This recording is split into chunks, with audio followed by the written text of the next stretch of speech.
You're looking at the mess a homeowner's been left with after he says his tenants who've been living at his house rent-free were finally forced to leave this morning. He says the tenants were unfairly taking advantage of the county's eviction moratorium, leaving the homeowners without a place to live. This time I need you to go ahead and leave this car from the property.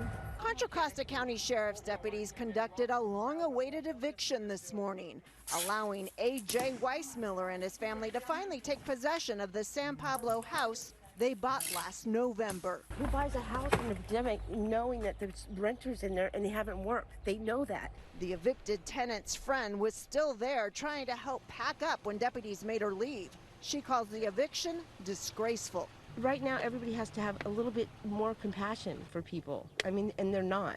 I don't know what's wrong with people. But A.J. Weissmiller, a California National Guardsman who just wrapped up a deployment to the nation's capital, says it took far too long to get possession of his new home.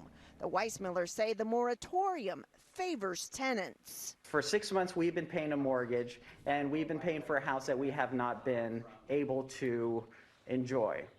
While other people who have been living here rent-free without paying us a dime. We've been asking them to leave since November when we bought the house. They haven't left. How are they the victim? They are not the victim, but they play the victim. Devastated? I'm devastated by this. But tenant Imelda Rodriguez says she lost her job as a bartender when the pandemic hit and is just now getting part-time work. She says she and her roommate stayed in the house as long as possible because they had nowhere to go. You bought a home with people that have been affected by COVID.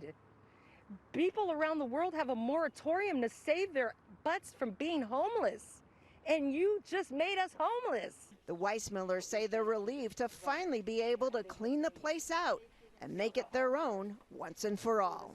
In Contra Costa County, Jodi Hernandez, NBC Bay Area News.